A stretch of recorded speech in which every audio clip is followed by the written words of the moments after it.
keluar ke masjid. Bila dia sampai di masjid, dia mendapati ada satu halqah. Halqah maksudnya sekumpulan orang duk lengkong. Muawiyah tanya mereka. Muawiyah kata, ma ajlasakum, yang hampa duduk berimpun macam ni hampa buat apa? Muawiyah pergi masjid. Bila sampai di masjid, tengok ada satu lengkong, satu kumpulan orang duk lengkong. Muawiyah tanya mereka, ma ajlasakum, ni hampa duk buat apa? Qalu, jawab mereka ni, jalasna nazkurullah, kami duk berzikir pada Allah. Geng yang duduk lengkong dalam masjid ni, mereka kata, nahnu nazkurullah, kami tengah duk berzikir pada Allah. Qala, kata Muawiyah, Allahi ma ajlasakum illa zak. Muawiyah kata, demi Allah, betulkah hampa ni duduk semata-mata kerana zikrullah? Betul kan ni hampa duduk lengkong ni pasal duduk zikrullah, duduk berzikir pada Allah? Kan hampa duduk bersembang pasal anjing ni? Tak masuk lagi, tajuk tu tak masuk lagi. Qalu wallah ma ajlasana illa dhak. Dia kata, wallah, demi Allah, kami duduk ni memang kami berzikir pada Allah, tak ada lain. Qala, kata Muawiyah, ama inni lam astahlifkum tuhmatan lakum. Muawiyah kata, aku bersumpah dengan nama Allah, aku tanya hampa, dan hampa bersumpah waktu nak jawab dekat aku tanya ni bukan kerana tohmah, bukan kerana aku tak percaya hampa. Wa ma kana ahadun bimanzilati min Rasulillah sallallahu alaihi wasallam aqalla anhu hadisan minni. Kata Muawiyah bin Abi Sufyan, dia kata tidak ada orang yang menerima hadis daripada Nabi sallallahu alaihi wasallam lebih sikit daripada aku. Muawiyah ini di antara sahabat yang ada meriwayatkan hadis tapi sikit aja. Nak banding dengan Abu Hurairah, nak banding dengan Anas bin Malik, nak banding dengan Abu Sa'id Al-Khudri, nak banding dengan Aisyah, dia kata, aku ni siapa? Aku ni di antara sahabat Nabi yang cukup sikit riwayat hadis Nabi.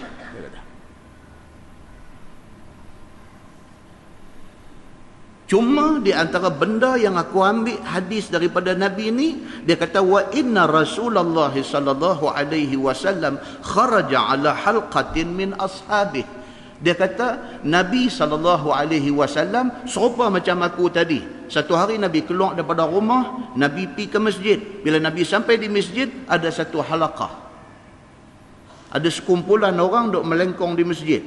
Macam mana aku mai tadi, aku tengok hampa duk lengkong, duk bersembang. Nabi dulu pernah, Nabi pergi masjid, jumpa orang duk lengkong dalam masjid macam ni. Faqala Rasulullah sallallahu alaihi wasallam, ma ajlasakum. Dan Nabi tanya depa macam aku tanya hampa tadi.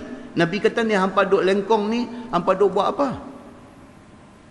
Macam mana aku tanya hampa tadi, macam tu Nabi SAW tanya orang yang Nabi jumpa duk lengkong dalam masjid hari tu ni. Qalu, dan jawab orang yang Nabi tanya ni, jalasna nazkurullah. Depa kata, kami duk ni, kami duk berzikir pada Allah, sama macam hampa jawab kat aku tadi. Wa nahmaduhu ala ma hadana lil Islam. Geng yang Nabi tanya, dia habaq dekat Nabi, dia kata kami berzikir pada Allah, bahkan kami memuji Allah Subhanahu wa taala. Kami berterima kasih kepada Allah Subhanahu wa taala kerana Allah pilih kami untuk dapat hidayah Islam. Ni kami duduk lengkong ni, selain daripada duduk berzikir, kami terima kasih kepada Allah. Dalam ramai-ramai orang, Allah pilih kami untuk terima Islam. Wa manna bihi alaina Kami terima kasih kepada Allah Subhanahu wa taala kerana Allah Subhanahu wa taala menganugerahkan Islam pada kami. Islam ini satu anugerah. Pak penakan Nabi sendiri Allah tak bagi dia terima Islam. Tiba-tiba orang yang bukan pak penakan, yang bukan adik-beradik, tiba-tiba Allah pilih untuk menganugerahkan hidayah Islam kepada mereka. Maka mereka kata kami syukur pada Allah. Kami duduk lengkong ni, kami zikrullah, kami berzikir pada Allah dan kami memuji Allah kerana Allah pilih kami untuk terima Islam. Qala Rasulullah sallallahu alaihi wasallam, "Allahi ma ajlasakum illa dhak." Nabi tanya depa macam aku tanya hampa tadi, Muawiyah kata. Nabi kata, adakah betul hampa duduk dalam majlis ni, hampa duduk lengkong dalam masjid ni, betul hampa duduk berzikir kepada Allah tidak kerana lain? Macam mana Nabi tanya depa, macam tu aku tanya hampa tadi. Betul ke hampa duk lengkong ni, hampa duk zikrullah? Betul ke? Qalu, jawab sahabat yang Nabi tanya ni, wallah ma ajlasana illa dhak. Dia kata, wallahi, demi Allah, kami duduk ni memang kami duk zikrullah. Kami tak buat benda lain. Qala Rasulullah sallallahu alaihi wasallam, amma inni lam astahlifkum tuhmatan lakum. Nabi kata dekat mereka, macam aku kata kat hampa tadi. Demi Allah, aku tanya hampa bukan kerana aku nak tohmah hampa. Bukan kerana aku tak percaya dekat hampa. Walakinnahu atani Jibril. Nabi kata yang aku tanya hampa ni pasal apa? Pasal bila aku jumpa hampa, Jibril mai jumpa aku. Fa akhbarani. Jibril habaq dekat aku. Nabi kata, annallaha azza wa jal yubahi bikumul malaikah, bahawa Allah Subhanahu wa taala berbangga dengan hampa ni di depan malaikat dia. Pasal itu aku tanya hampa, bila hampa kata hampa duk berzikir pada Allah, aku nak reconfirm benda ni, betulkah hampa duk ni duk berzikir pada Allah? Bila hampa jawab kata betul, kami duduk ni tidak ada kerana lain, tidak ada sebab lain melainkan kerana nak berzikir kepada Allah, maknanya majlis zikir ini sangat tinggi kedudukannya di sisi Allah. Pasal apa? Baru tak syak Jibril mai jumpa aku. Jibril habaq dekat aku bahawa annallaha azza wa jal, bahawa Allah Subhanahu wa taala, Allah azza wa jal yubahi bikumul malaikah. Allah bangga dengan hampa ni di depan malaikat dia. Muslimin dan muslimat yang dirahmati Allah sekalian, maksud hadis ni apa dia? Kita disuruh supaya banyak berzikir kepada Allah, kerana majlis zikir itu adalah majlis yang Allah Subhanahu wa taala bangga di depan malaikat dia. Dalam sebuah hadis riwayat daripada Abi Hurairah radhiyallahu anhu, kata dia, qala Rasulullah sallallahu alaihi wasallam, man qala hina yusbih wa hina yumsi subhanallah wa bihamdih mi'ata marrah lam ya'ti ahadun yawmal qiyamah bi afdala mimma jaa'a bihi illa ahadun qala mithla ma qala aw zada alayhi atau kama qala. Hadis sahih riwayat Imam Muslim. Abu Hurairah radhiyallahu anhu kata, Nabi sallallahu alaihi wasallam bersabda, Nabi kata, man qala hina yusbih wa hina yumsi. Siapa yang pagi petang mulut dia duk kata. Barang siapa yang baik pagi baik petang mulut dia duk kata subhanallah wa bihamdi. Very simple. Siapa yang ada masa lapang, tak kira siang, tak kira malam, tak kira pagi, tak kira petang, mulut ni basah dengan sebutan subhanallah wa bihamdih, subhanallah wa bihamdih, subhanallah wa bihamdih mi'ata marrah, 100 kali dia kata. Lam ya'ti ahadun yawmal qiyamah bi afdala mimma jaa'a bihi illa ahadun qala mithla ma qala.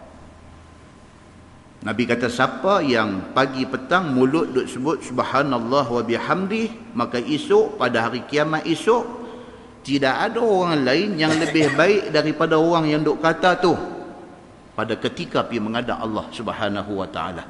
Melainkan orang yang lebih baik daripada orang yang duk kata subhanallah wa bihamdih 100 kali ini ialah orang yang kata subhanallah wa bihamdih lebih pada 100 kali. Nabi SAW kata, siapa pagi petang duk sebut subhanallah wa bihamdih kurang-kurang 100 kali, hari kiamat esok tak ada manusia yang lebih baik di waktu pergi menghadap Allah melainkan orang yang sebut subhanallah wa bihamdih 100 kali.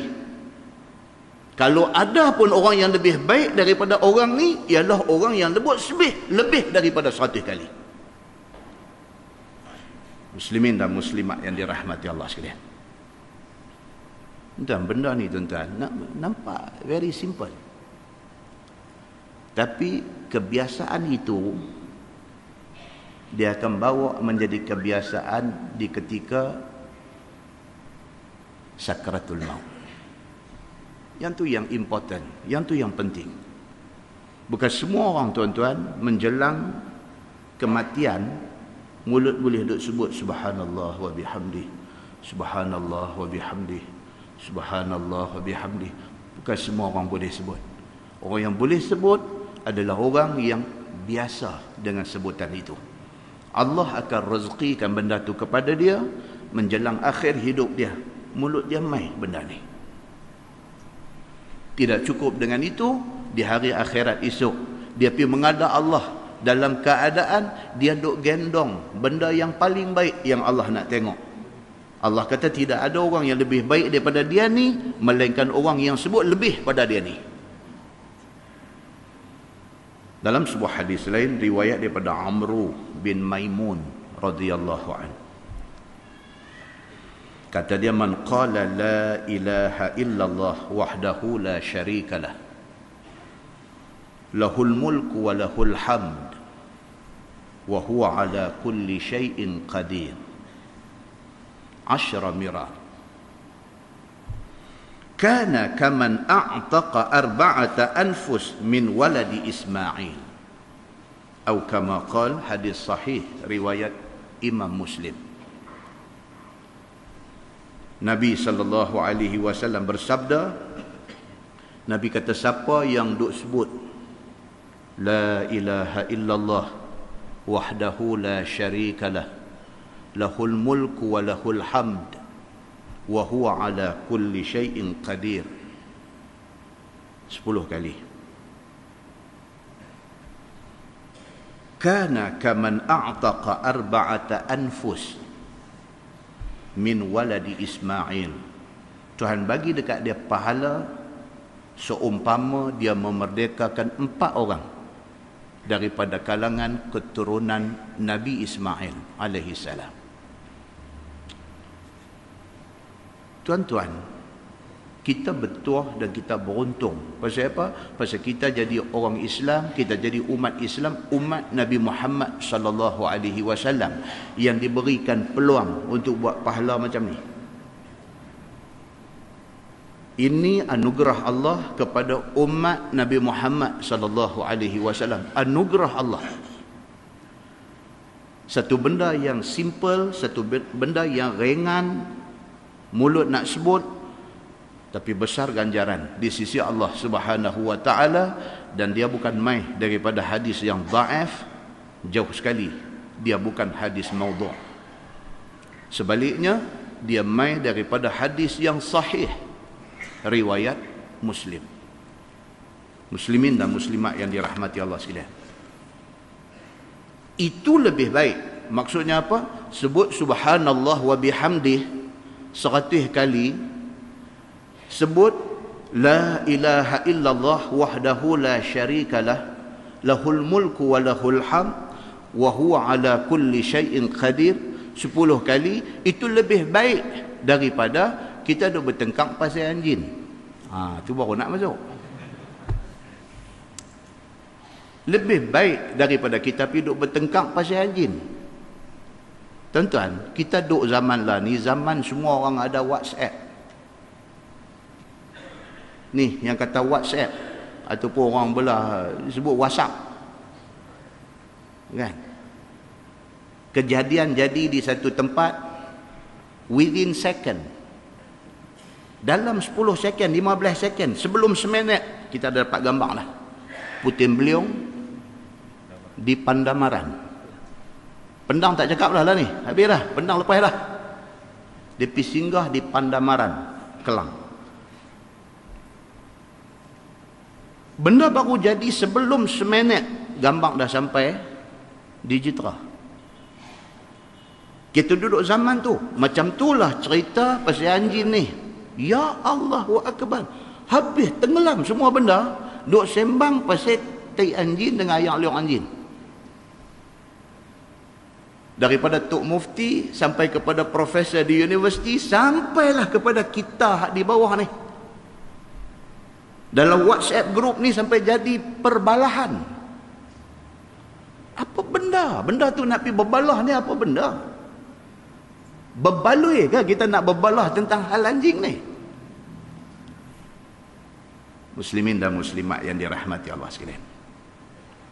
Dalam sebuah hadis riwayat Abi Hurairah radhiyallahu anhu, an Rasulillah sallallahu alaihi wasallam qala, man iqtana kalban laysa bikalbi sayd wala mashiyah wala ard fa innahu yanqusu min ajrihi qiratani, yani kulla yawm. Atau kama qal, hadis sahih riwayat Imam Muslim.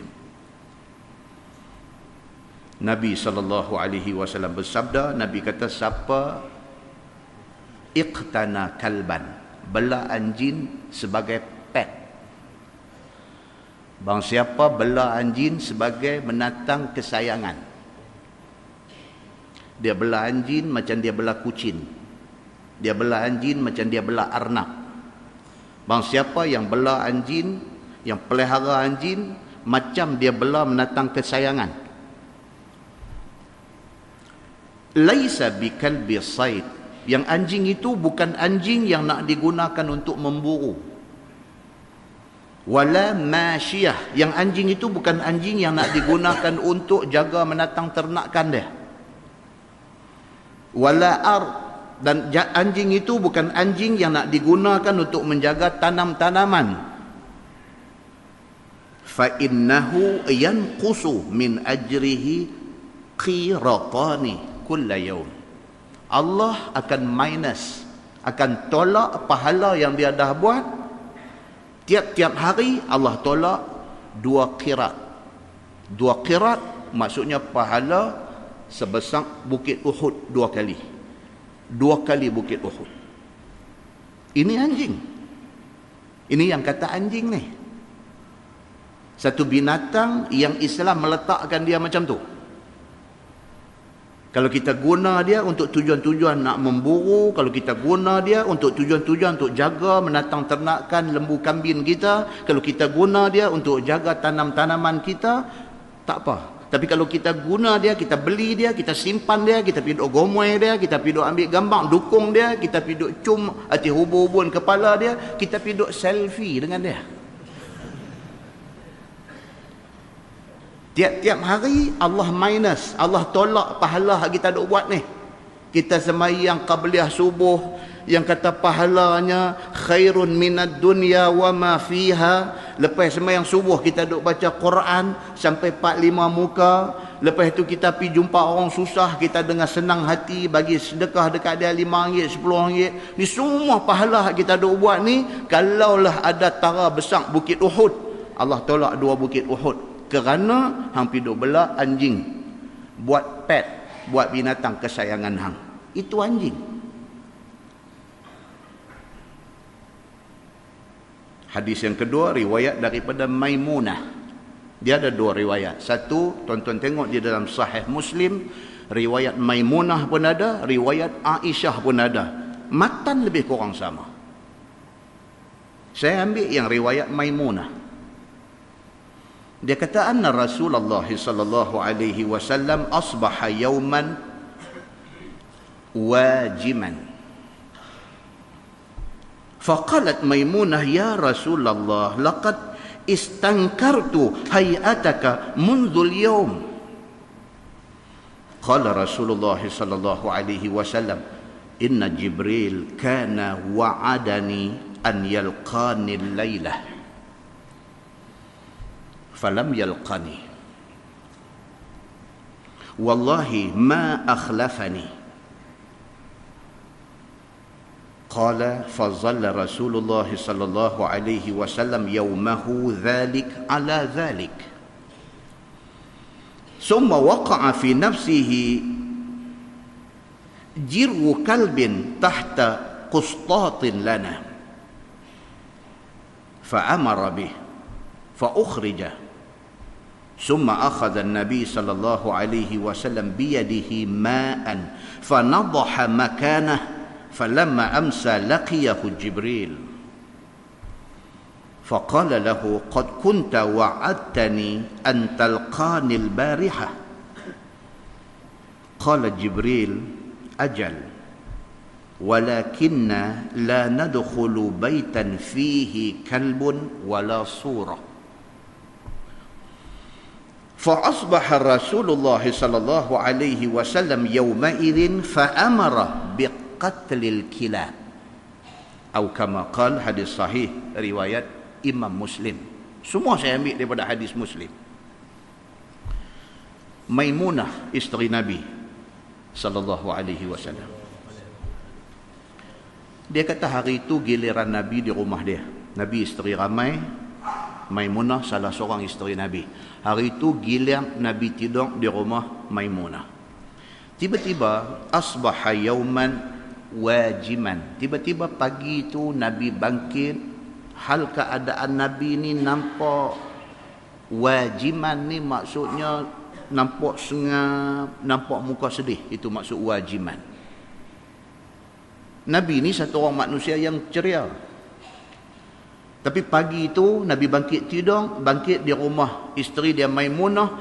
Rupa Nabi ni nampak tak seronok, nampak tak ceria, nampak Nabi banyak diam, Nabi nampak macam susah hati. Faqalat Maimunah, bila Maimunah tengok keadaan Nabi macam tu, dia tanya Nabi. Tuan-tuan, Nabi ni dia macam kita duk baca di masjid ni lah. Perubahan riak muka Nabi ni, bukan kata isteri lebih lagi, isteri sangat rapat, tidur sebantai. Sahabat-sahabat Nabi pun mereka boleh capture perubahan wajah Nabi. Nabi marah ke, Nabi seronok ke, Nabi, mereka boleh tahu. Apatah lagi isteri Nabi Maimunah radhiyallahu anha, dia isteri Nabi.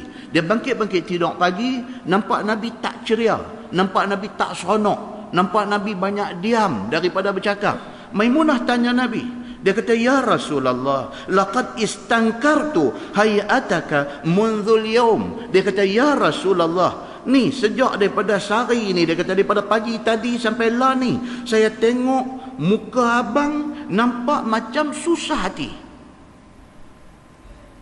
Maimunah tanya Nabi, dia kata abang ada masalah apa? Daripada pagi tadi ni dah nak sehari dah, saya nampak abang ni nampak macam ada benda tak settle.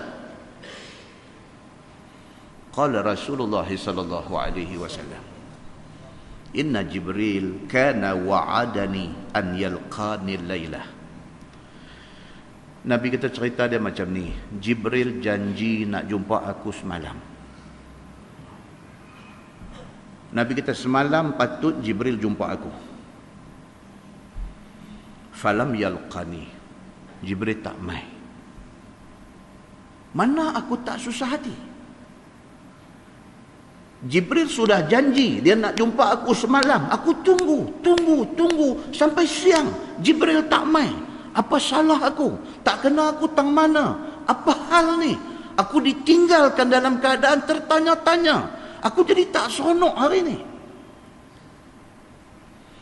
Wallahi ma akhlafani. Nabi kata demi Allah, Jibril bukan jenis yang menyalahi janji. Nabi kata Jibril dia bukan macam orang. Jibril bukan jenis yang menyalahi janji. Kalau dia janji nak jumpa, dia mesti mai. Tapi pasal apa Jibril tak mai?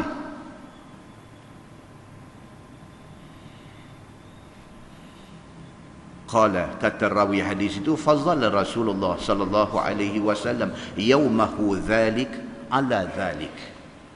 Rawi hadis kata Nabi memang keadaan macam itulah, daripada awal pagi bangkit tidur tadi sampai tak seronok.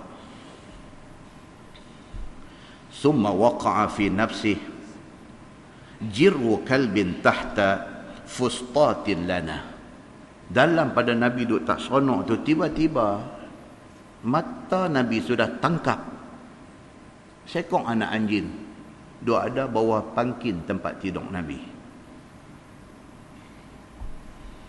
Jiru kalbin maksudnya anak anjing duk ada dalam rumah.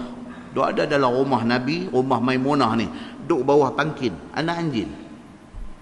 Dalam pada Nabi duk susah hati, Jibril janji nak mai semalam tak mai. Dalam pada duk susah hati tu, tentu mata sudah nampak anak anjing duk ada bawah pangkin tempat tidur. Fa amara bih fa ukhrija. Nabi perintahkan, Nabi kata, bawa keluar anak anjing tu. Maka anak anjing tu dibawa keluar. Summa akhadha bi yadihi ma'an. Kemudian Nabi pergi ambil air. Fanadhaha makanah. Nabi pergi percik-percik tempat anjing duduk tadi di bawah pangkin tu. Nabi pergi duduk percik tempat tu. Falamma amsa laqiyahu Jibril. Petang tu Jibril mai. Yang janji nak mai semalam tak mai, sampai sehari ni duk tunggu tak mai, petang Jibril mai. Faqala lahu, Nabi SAW kata dekat Jibril, dia kata, qad kunta wa'adtani an talqanil bariha. Nampak Jibril, Nabi terus kata, Nabi kata, wahai Jibril, hang janji nak jumpa aku kemarin. Nabi SAW kata dekat Jibril, dia kata, wahai Jibril, hang janji nak jumpa aku kemarin. Qala Jibril kata dekat Nabi, ajal. Ya, betul. Aku tak lupa. Memang aku janji nak mai semalam. Walakinna la nadkhulu baitan fihi kalbun wala surah. Tapi nama kata kami, bangsa malaikat ni, kami tidak boleh masuk rumah yang di dalam rumah itu ada anjing dan ada surah, ada gambar. Surah ni dia satu perbincangan lain pula. Kita dah baca dah dulu di Masjid Negeri Pulau Pinang. Surah ni ada satu pihak kata berupa objek patung yang apabila suluh cahaya dia menghasilkan shadow, bayang. Kalau ada benda jenis macam ni dalam rumah, malaikat rahmat, malaikat Jibril tak masuk. Hak masuk malaikat maut aja. Dia ni tak ada pantang apa. Ang duk tang mana pun cukup time dia sampai. Ni pergi baca hadis ni kata ini cantik ni mau buruh banyak lah rumah bagi malaikat maut tak mai dah. Dia ni tak ada pantang. Lain malaikat Jibril, malaikat rahmat, malaikat apa dia pantang banyak. Jibril kata, kami yang kata bangsa malaikat ni kecuali malaikat maut, kami tidak boleh masuk dalam rumah, la nadkhulu baitan fihi kalbun wala surah. Kami tidak boleh masuk rumah yang di dalam rumah itu ada surah, sama ada patung ataupun surah dalam arti kata gambar berlukis. Gambar berlukis. Kita pergi Central Market di Kuala Lumpur, dia ada artis-artis jenis rambut panjang, pakai bareta, jenis ni. Brother, nak lukis gambar, dia kata berapa? RM50. Boleh jadi elok kah? Dia tunjuk gambar dia lukis dah, gambar macam-macam orang. Kita kata lama kah? Dia tengok muka kita nampak tak apa susah sangat, kan? Dia kata hidung macam jambu ayam ni, tak ada apa. Dia kata ni bagi kat saya 45 minit. Dia kata. Kita pun kata alright bos, kita pun duduk. Tengok sebiji macam kembang kita. Bawa balik pergi tempat frame bagusnya, gantung sama besar dengan Abdul Wahab punya gambar. Bubuh kedebuk di dinding tu. Jibril tak masuk. Dia kata yang ni bagi Ismet Ulam Raja je masuk. Dia kata aku tak masuk rumah macam ni. Yang tu dia panggil surah, gambar lukis. Maka Jibril kata dekat Nabi, aku tidak mukir janji. Aku bukan kata nak main semalam, aku tak main, aku mukir janji, aku lupa dah. Aku tak mukir janji dan aku tak lupa. Cuma masalahnya, kami bangsa malaikat, kami tidak boleh masuk dalam rumah, yang di dalam rumah itu ada kalbun, ada anjing, dan ada surah, ada gambar ataupun patung. Kami tak masuk. Rumah hang tadi, ada anjing duk buah pangkin. Jibril kata, aku main dah kemarin. Tengok anjing ada. Aku balik. فأصبح رسول الله صلى الله عليه وسلم يومئذ فأمر بقتل الكلاب. Nabi sallallahu alaihi wasallam lambat cerah pagi esok, Nabi panggil orang-orang dia, Nabi arahkan supaya bunuh anjing-anjing hadu ada. Pasal apa? Pasal ini leceh punya kerja. Tapi duk dukung, duk selfie ni. Oh tuan-tuan, muslimin dan muslimat yang dirahmati Allah sekalian. Pengajaran daripada hadis yang kita baca tadi apa dia? Satu, pengajaran dia, anjing tak boleh dibelah sebagai binatang kesayangan. Tak boleh. Anjing hanya boleh dibelah kalau sekiranya untuk tujuan nak berburu, ataupun untuk nak bagi jaga kebun, ataupun nak bagi jaga menatang ternakan. Itu boleh. Pengajaran yang kedua, anjing kalau ada dalam rumah, malaikat Jibril, malaikat rahmat tidak masuk dalam rumah itu. Dan benda itu sabit daripada hadis Nabi sallallahu alaihi wasallam. Bahkan di dalam hadis riwayat daripada Jabir bin Abdullah radhiyallahu anhu, Nabi sallallahu alaihi wasallam bersabda, Nabi kata, alaikum bil aswadil bahim dhi an-nuqtataini fa innahu syaitan. Atau kama qala, hadis sahih riwayat Muslim. Nabi sallallahu alaihi wasallam bersabda, Nabi kata, alaikum bil aswadil bahim. Menjadi kewajipan hampa pi bunuh anjing hitam. Bahkan anjing hitam itu dhi an-nuqtataini, yang ada 2 titik putih di body dia. Dalam setengah tafsir hadis ni, dia kata apa? 2 titik putih itu ada di kening dia. Itu tafsiran hadis. Tapi dalam hadis dia tak sebut di mana. Dia kata anjing hitam yang mempunyai 2 nuqtah, 2 titik putih. Pasal apa? Fa innahu syaitan. Nabi kata kerana itu bukan anjing sebenarnya, itu jelmaan syaitan. Tuan-tuan nak percaya, tak mau percaya, tuan-tuan punya pasal. Itu hadis Nabi. Kan?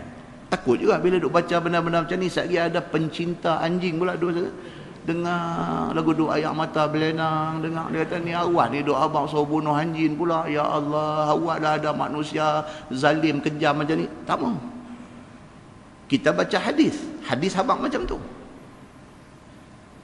Tidak bermakna Islam ini satu agama yang nak berlaku zalim, nak buat tahana, nak buat naya anjing. Tak. Pasal apa? Pasal di sana ada hadis Nabi SAW cerita pasal imra'ah baghi.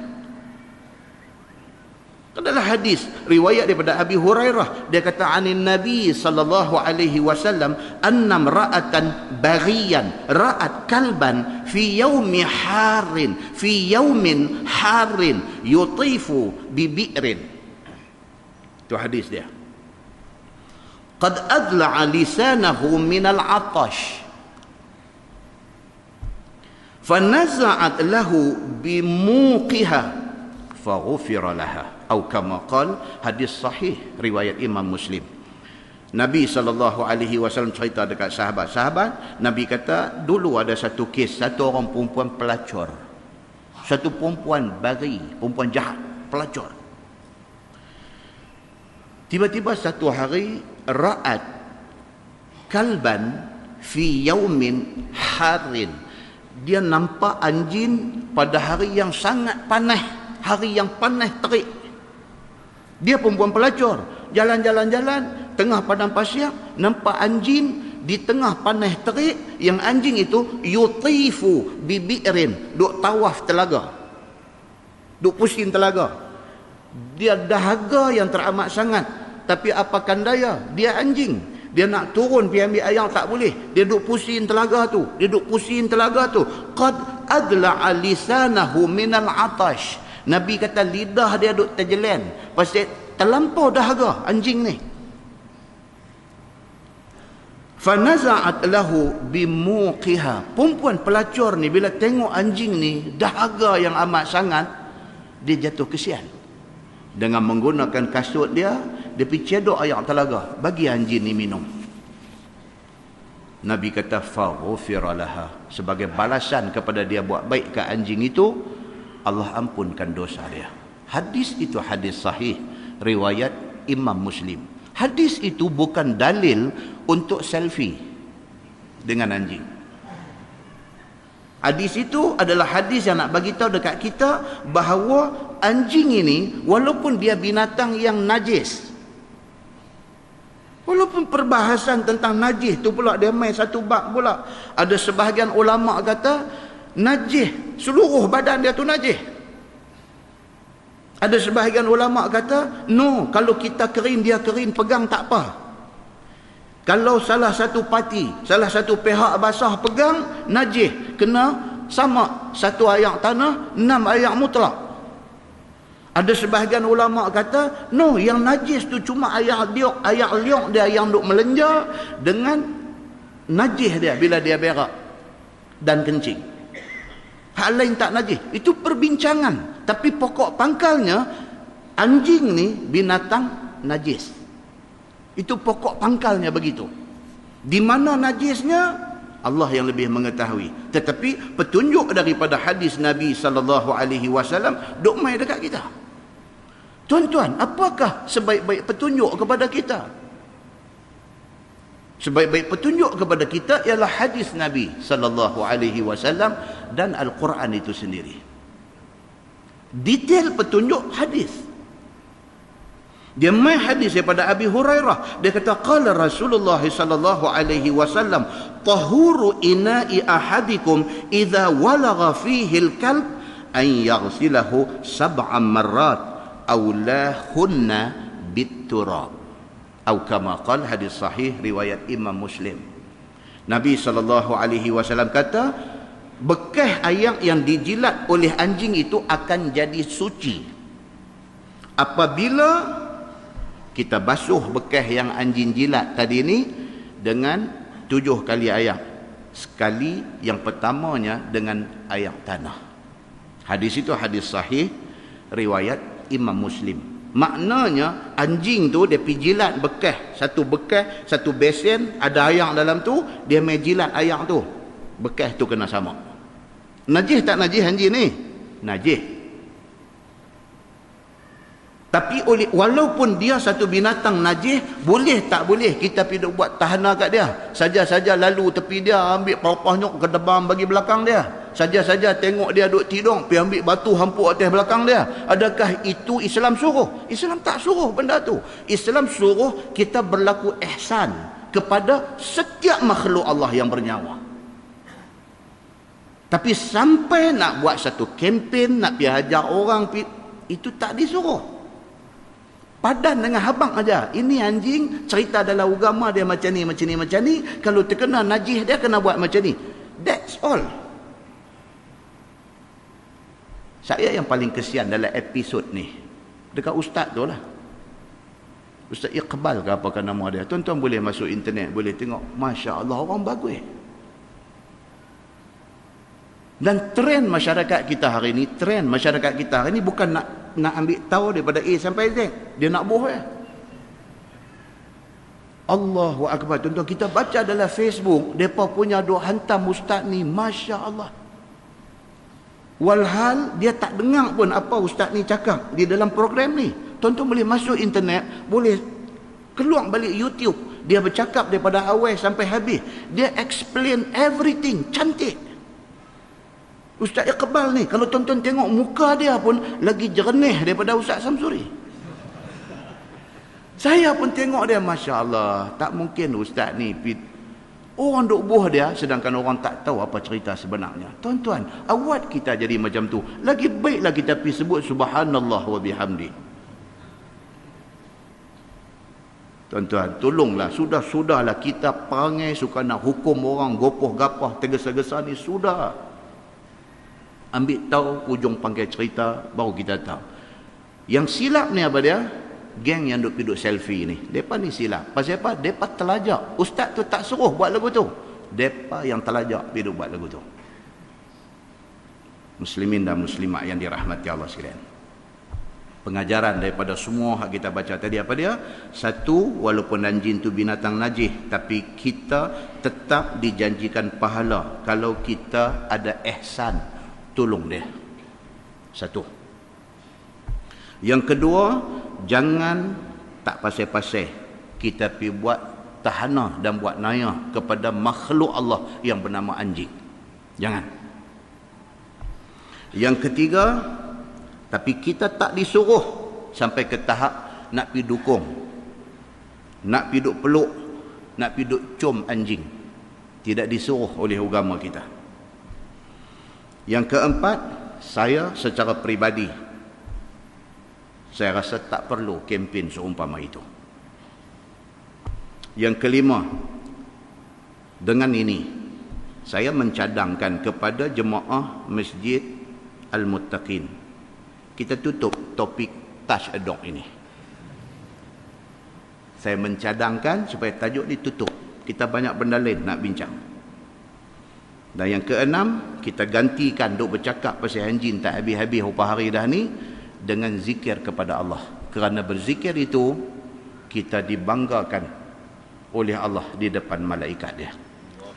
Mudah-mudahan mukadimah itu memberi manfaat kepada kita, insya-Allah. Kita menggunakan Bahrul Mazi jilid 14. Bahrul Mazi jilid 14, muka surat 30. Muka surat 30. Bab ma jaa fil mutahajiraini. Itu bab yang datang pada menyatakan hadis yang membicarakan dua orang yang tidak bertegur sapa. Tajuk malam ni apa dia? Dua orang, sama ada adik-beradik ke, kawan baik ke, jiran sebelah rumah ke apakah, dengan kerana ada satu benda jadi, tak bertegur, tak bercakap. Ini tajuk malam ini.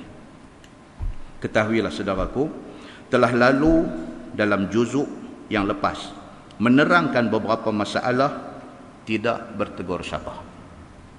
Maka di sini didatangkan oleh Imam At-Tirmizi hadis yang menunjukkan ditutup pintu syurga ke atas dua orang yang tidak bertegur sapa itu. Tuan-tuan, kita tak bercakap dengan adik-beradik kita, dengan jiran sebelah rumah kita, dengan kawan tempat kerja kita, kita tak bercakap. Akibat dia apa dia? Pintu syurga ditutup. Kita tak boleh masuk. Sehinggalah berdamai kedua orang yang tidak bercakap itu. Pintu tak buka selagi mana kita ada krisis dengan orang-orang ni. Tuan-tuan boleh bayang tak kalau kita krisis dengan mak kita? Masya Allah. Kalau krisis dengan abang, kalau krisis dengan kakak, kalau krisis dengan adik, kalau krisis dengan jiran, kalau krisis dengan kawan pun pintu syurga tak buka. Tuan-tuan boleh bayangkan kalau kita krisis dengan mak? Ada tak ada tuan-tuan dalam masyarakat kita orang macam ni? Ada. Kadang-kadang sedih ni apa dia? Dia orang mengaji. Dia orang mengaji. Dia jemaah masjid. Dia orang ada ilmu. Allah uji dia. Tapi jadi masalah dengan mak. Manusia satu-satunya dalam dunia. Isteri boleh ada dua, boleh ada tiga, boleh. Mak tuan-tuan, satu tu je. Tiba-tiba mak seorang tu dia pergi krisis. Jaga tuan-tuan. Hadis an Abi Hurairah radhiyallahu an, anna Rasulullah sallallahu alaihi wasallam qala tuftahu abwabul jannah yaumal itsnain wal khamis fayughfaru fihima liman la yushriku billahi syai'a illa al muhtajiraini yuqalu ruddu hadzaini hatta yastaliha. Diriwayatkan daripada satu sahabat Nabi sallallahu alaihi wasallam, nama dia Abu Hurairah radhiyallahu anhu. Sabda Nabi sallallahu alaihi wasallam, dibuka pintu syurga pada tiap hari Isnin dan hari Khamis. Tuan-tuan putih, dia tulis hari Jumaat gitu. Hari Khamis. Pintu syurga ni Tuhan buka seminggu dua kali. Isnin, Khamis. Pasal itu hari Isnin, Khamis disunatkan kita puasa. Dia ada banyak sebab. Isnin, Khamis ni ada banyak istimewa dia. Jadi kalau boleh sempena hari istimewa, puasa. Seperti mana kita dianjurkan, tuan-tuan, sunnah Nabi. Apa dia? Ni nak mai Muharram ni apa dia? Bukan doa akhir tahun dengan awal tahun. Nak mai Muharram ni yang disuruh oleh agama ni apa dia? Puasa Ashura. Nak cantik, Tasu'a dan Ashura. 9 dan 10 Muharram. Itu sunnah. Kadang-kadang kita salah fokus. Hak sunnah tu kita tak gelut, kita pergi buat benda hak tak disuruh oleh agama. Fokus yang sunnah ni pasal apa? Pasal ini disuruh oleh Nabi sallallahu alaihi wasallam. Nak doa penutup tahun dengan awal tahun salah tak salah? Tak salah. Tapi jangan kata ke orang ni Nabi buat. Tak boleh. Mendakwa benda yang Nabi tak buat sebagai Nabi buat itu tak boleh. Tapi nak baca doa tu boleh tak boleh? Boleh. Baca doa tak salah. Pepetih tahun tu aja. Kadang-kadang kita tak tahu, kita duk ingat kata ni Nabi buat. Dah, Nabi tak buat. Kalau Nabi buat ada dalam hadis. Habis tu ustaz tak boleh baca? Boleh nak baca. Cuma jangan kata Nabi buat. Tang tu aja nak pepetih dia. Hak Nabi buat ni apa dia? Puasa Ashura. Yang tu Nabi buat. Bila Nabi sampai di Madinah, Nabi tengok orang-orang Madinah duk puasa 10 Muharram. Nabi tanya Yahudi yang duk, Yahudi puasa 10 Muharram, puasa Ashura. Nabi tanya ni hampa puasa pasal apa? 10 Muharram ni. Oi, depa kata ni 10 Muharram ini hari bagus. Hari Allah menyelamatkan Nabi Allah Musa alaihi salam daripada kenaligan dengan Firaun. Nabi Musa selamat, lepas pergi balik sana dan Allah tangkup laut. Mati Firaun dengan bala tentera dia. Kami puasa hari ini. Pasal apa? Sebagai tanda syukur kami, Nabi Allah Musa alaihi salam diselamatkan oleh Allah daripada kenaligan dengan Firaun. Nabi Muhammad bila dengar macam tu, Nabi kata apa? Kami lebih berhak puasa kerana Musa itu Nabi kami. Ini puasa 9 ni kok mana pula? Nabi tak dan buat. Tapi Nabi kata, bila orang main habaq dekat Nabi, dia kata, ya Rasulullah, macam mana dengan puasa 10 Muharram ini? Yahudi puasa juga. Takkah kita kalau buat sama dengan Yahudi? Nabi kata apa? Nabi kata kalau macam tu, puasa Tasu'a dan Ashura. Puasa 9 dengan 10, supaya tak serupa macam Yahudi. Nabi kata, kalau umur aku panjang, next year aku akan puasa 9 dengan 10. Ternyata umur Nabi tidak panjang. Nabi tak dan nak buat puasa 9 dan 10 itu.